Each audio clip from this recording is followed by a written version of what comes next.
জঙ্গি। জঙ্গি কোনো লেবাসে হয় না, জঙ্গি কোনো বক্তব্যে হয় না, জঙ্গি হয় মননে, জঙ্গি হয় বিশ্বাসে, জঙ্গি হয় চিন্তা এবং কর্মে। ডেইলি স্টার এবং সময় টিভিকে আমি এই ধরনের কার্যকলাপ করতে দেখেছি। এখানে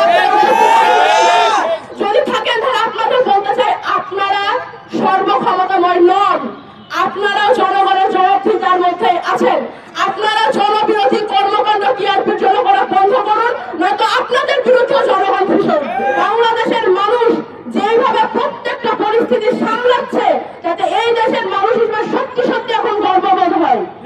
কালকে যে পরিস্থিতি তৈরি করেছিল উগ্রবাদী সন্ত্রাসীরা এবং পার্শ্ববর্তী দেশের প্রোপাগান্ডা মেশিনগুলো, তাহলে বাংলাদেশের মধ্যে রক্তযজ্ঞ হয়ে যেতে পারত।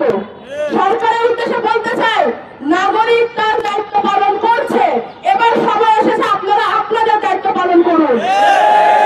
আমরা 5ই আগস্টের পর যে শপথ নিয়েছিলাম যে দেশ গঠনের শেষ রক্তবিন্দু দিয়ে পর্যন্ত একতা সংহতি বজায় রাখবো, দায়িত্ব পালন করবো, আমরা তা করছি। আপনাদেরকে বসানো হয়েছে জনগণের দায়িত্ব পালন করার জন্য। আপনারা যদি না করতে পারেন আপনাদেরকেও জবাবদিহিতা দিতে হবে। আপনারাও এবার জবাব দেওয়ার জন্য প্রস্তুত হন। পতিত সরকারের যত কুলাঙ্গার প্রেতাত্মারা এখন পর্যন্ত প্রশাসনকে কাজ করতে দিচ্ছে না, আমাদের সময় আমাদের ফোন ট্র্যাক করে করে খুঁজে বের করে ছাত্রনেতাদের জেলে পড়া হতো। সেই তদন্ত বাহিনী এখন কই? সেই ডিজিএফআই এখন কই? সেই সমস্ত মেকানিজম এখন কোথায়?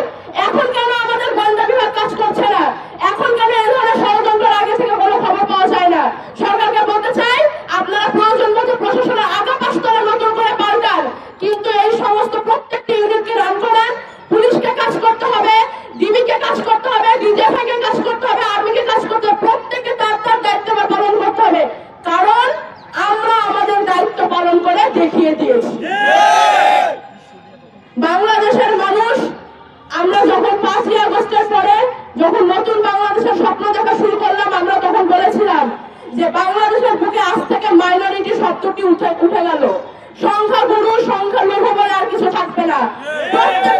এই জুলাই বিপ্লব যতটা আবু সাইদের ছিল, ততটা হৃদয় তরুয়ার ছিল। এই জুলাই বিপ্লব যতটা নাম না জানা মাদ্রাসা ছাত্রের ছিল, রিক্সা চালকের ছিল, ততটাই বাবার কোলে খেলতে থাকা রিয়া গোপেরও ছিল। এই জুলাই বিপ্লবে সমস্ত পেশার, সমস্ত ধর্মের, সমস্ত বিশ্বাসের মানুষের রক্ত ঝরেছে। সমস্ত বিশ্বাসের মানুষজন এখানে আন্দোলন করেছে, রাস্তায় নেমে এসেছে। সবাই এক বাক্যে স্লোগান দিয়েছে যে আমি আমার দেশের মাটি কারোর হাতে হতে দিব না। এই স্লোগানের পর, দেশের পতাকাকে এইভাবে আঁকড়ে ধরার পর, বাংলাদেশের প্রত্যেকটি মানুষ ধর্ম, বর্ণ, মত, বিশ্বাস নির্বিশেষে দেশের সার্বভৌমত্বের জন্য কাজ করে যাবে। কখনোই আর কোন ষড়যন্ত্রকে আমরা সফলতা দিতে পারবো না, আমরা দেব না।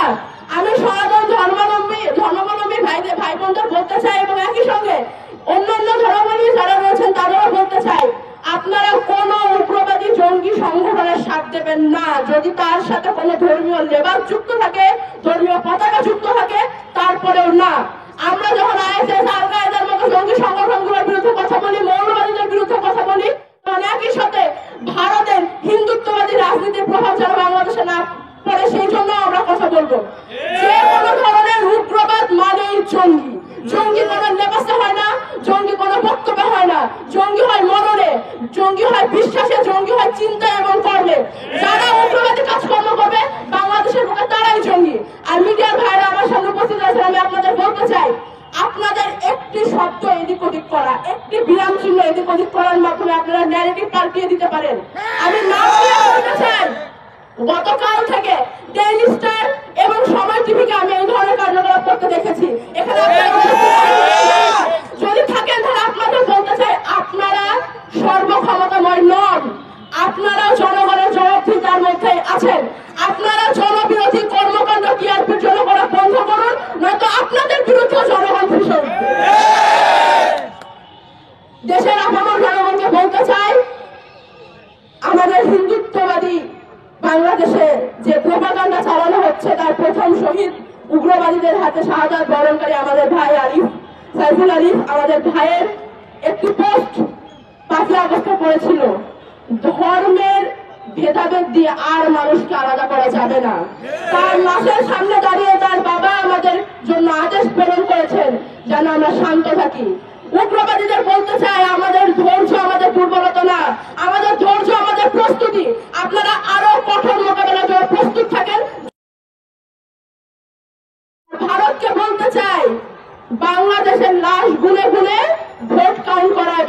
করতে হবে। আমাদের যখন জুলাই বিপ্লব চলছিল তখন ভারত থেকে আমাদের স্লোগান দেওয়া হয়েছিল মোদির পোষা হাসি।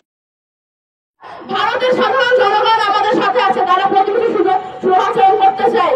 শুধুমাত্র ভারতের বিজেপি সরকার তাদের হিন্দুত্ববাদী রাজনীতি বজায় রাখার জন্য বাংলাদেশের আরেক কুলাঙ্গার চিরকালীন কলঙ্ক শেখ হাসিনার সাথে হাত মিলিয়ে এখন পর্যন্ত বাংলাদেশের বিরুদ্ধে ষড়যন্ত্র করে যাচ্ছে। বাংলাদেশের পররাষ্ট্র মন্ত্রণালয়কে ধন্যবাদ, তারা দিল্লিকে সাফ জবাব দিয়ে দিয়েছে। বাংলাদেশের অভ্যন্তরীণ বিষয়ে আপনাদের নাক গলানোর দরকার নাই, নিজের চরকায় তেল দেন। বলতে চাই আপনি নিজের গতি বাঁচান, বাংলাদেশ নিয়ে আপনাদের চিন্তা করা লাগবে না। একই সাথে আমি আমার বক্তব্য শেষ করছি।